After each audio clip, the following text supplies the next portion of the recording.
Hey everybody, it's another Ware question of the day. What's up? How you guys doing? It's me, Tony Ware, and Charmaine. so we are here to ask our question of the day. And today is a question and our opinions.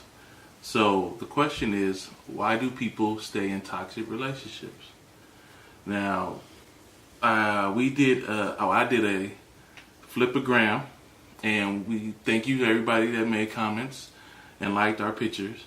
But I also got questions asking me, how did we stay so long together, or how did we make it? What are our issues we have? And one of my responses was, the key things: communication, trust, but also in a relationship you need respect. I feel like a lot of people pass by respect, and that's one of the key things. We're not perfect. We had issues, 19 years, issues and things, but we made it through. And one of the things I feel like people forget about is respect. So, that being said, going back to the original question is, why do people stay in toxic relationships? One of the key reasons, my opinion, is why people stay in toxic relationships is because they're scared to be alone, or they're scared to try something new. I think people get comfortable, and I think that once they get comfortable, they're scared to find out what's out there and what's new. What is one of your opinions? Why, Charmaine? I definitely agree with what you said. I think that's actually one of the main reasons why people do stay, is because it's you're scared of the unknown. How is it going to be if I'm not with this person? What's going to happen?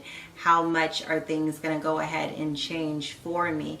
Or sometimes you might actually have that hope that there's going to be a change, but at the end of the day, anyone who is in a relationship, it takes two. If it's one-sided, if you're putting in all the effort and thinking that there's going to be a change, but there's an issue on both sides, it's not going to change. So I definitely would say anytime there's been an issue, it takes both, not just one-sided. Don't get me wrong, in every situation, it's not always going to be equal. Some people, they have it in their head, oh, well, it has to be 50-50.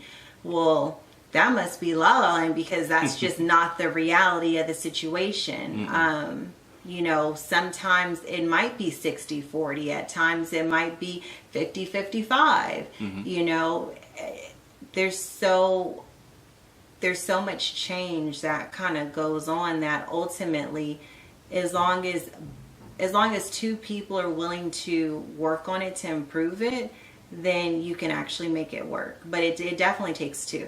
It can't be one. Yeah, let's for example, like our relationship, we started off young, and it was a period in time where it was toxic, but I think we both sat down and agreed that we were tired of the BS, and we both wanted this. It takes effort on both ends, like Charmaine said. It's a job. It's always a job. Even us, we're still a job, but it's all about keeping that respect and still wanting to be in the situation. You have to want to be there to put forth the effort, because it's not going to always be sunny days. It's not going to always be, bliss. But, knowing what you want and trying to respect and try to communicate and understand the other person's perspective. It's just all, it takes work. It's not going to ever, I think, until you get like old and you just be like, oh, he's going to burp with his mouth open. I just got to deal with it, But I think as a new relationship, or even as growing with somebody, it's going to take effort. Like with us, I think we grew together, so we had to re-love each other, because we grew into different people than we were when we first met. So each of us had to sit there and say, am I willing to deal with this new person? And we had to fall back in love with that new person. And then, not to cut you off, but I just want to kind of add on to what he said. I think there's pros and cons to being in a relationship when you're young, versus when you're an adult. When you're young, like you said, either you're going to grow together or you're going to grow apart. And yeah, you're going to have your challenges. You know, you're growing into a different person. You're maturing. So, you know, it comes with, you know, a different personality at some point in time, different mentality, different way of thinking. You respond to things differently. But then at the same time, you have your pro and cons with someone with two people that are older, you know, that are already adults. A lot of times people are set in their ways. So it's like, how much are you willing to change for that other person? Another thing I do want to touch on is when we say toxic relationship, it doesn't necessarily mean like physical. So, because people are going to be like, what? Y'all beating each other up? No. So, right. So definitely just arguing, bickering, not communicating. Yeah, not communicating, even, well, adding fighting. Disrespecting each other. Right. Just all the above of what most people would say. Once you kind of come to that certain point, then your relationship needs to be at an end. So that's what we mean when we say toxic. I just wanted to elaborate on that. Thanks, babe. I didn't want nobody to think we over here fist fighting. What is going on in the warehouse, huh? No, but you know, I think also what people need to realize, you can't change anybody. If a person doesn't want to try or want to be with you, you need to have enough respect for yourself or your kids or whatever the situation is to let that person go. You know, it's like she said, it'll never be 50-50, but if a person stop putting in effort and don't respect you to put in that effort, you need to respect yourself and learn how to let it go. Trust me, you know, even if you got to be the old lady with the cats by yourself, at least you got that self-respect and sitting there being unhappy and crying every night.